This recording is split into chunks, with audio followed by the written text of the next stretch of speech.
Apparently the heat wave is making potholes worse. I don't know how that is, so let's ask the man who knows. Mr. Pothole. He is Mark Morrell, Pothole campaigner, of course. Mark, very good morning to you, sir. Good morning, Mike. How on earth does this work then? Why does potholing get somehow worse because of the hot weather? Right, so even on a day that's, say, 25 degrees, Yeah.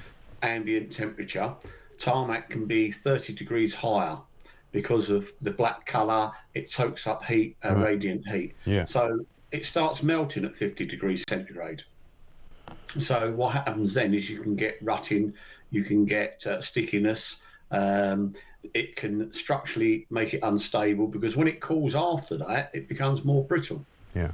So it has a knock-on effect in terms of the cycle life of the tarmac. Okay. Don't forget, also the breakdowns can be a result of if you've got a tyre that's not in good condition, that's more vulnerable in the heat as well. So you get a combination of those. But I keep saying, as I said, Mike, is your answer to resurface the roads. There are polymers they put into the more heavily used roads because back in 1995, because of a heat wave then, they developed a product to put into roads that make your melting point up to 80 degrees. But I estimate only 5 to 10% of the whole network's actually at that level. All of your local rural roads won't be. So it has a knock-on effect in terms of destroying the currently failing road network. Yeah. And what happens like it did yesterday where you've got like really, really intense heat for a few days and then suddenly the rain falls on it? Presuming that's not very good for you either. No, as I said, it goes brittle. If it gets cold very quickly, it becomes more brittle, more unstable. When it becomes brittle and then heats up, it's the same cycle all the time. I use the analogy of like a painted window. If it's in well maintained in direct sunlight, it doesn't have the effect that if it's showing signs of cracking and of the paintwork, Right. then it blisters. The same thing happens with roads. And what they're supposed to do when you get sticky roads is the local highways authorities are supposed to send out gritters with a granite dust to stabilise the road.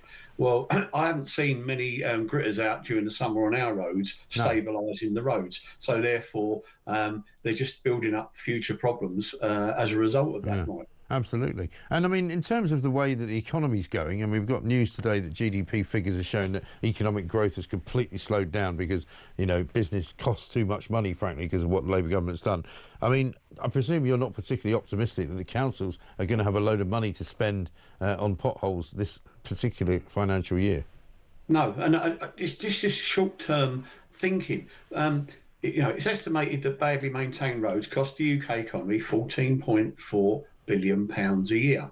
If you invested an extra £3 billion as part of an annual resurfacing programme, in 10 years you could halve that. And the figures were down, I think, on production costs on GDP performance this morning. Well, part of that is if your vehicles are held up in transport or get damaged by the road, that affects your production. There's a whole life thing that says it's actually pays to invest to save in our roads. It needs a brave government to say, no, we are going to invest over the next 10 to 15 years in sorting out this problem with our roads, saving money for the economy. And I think, we need to, they talk about the Reform Party. Well, I think there's lots of things don't need reforming in this country. And you mentioned about Landy.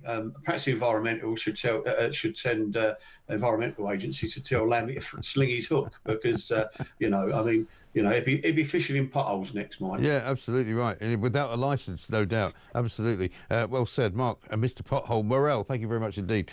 He's a pothole campaigner, of course, because it gets worse, right? Potholes apparently improve and get worse and deeper when the hot weather comes because, of course, we can't get used to the tarmac being that hot. Absolutely incredible.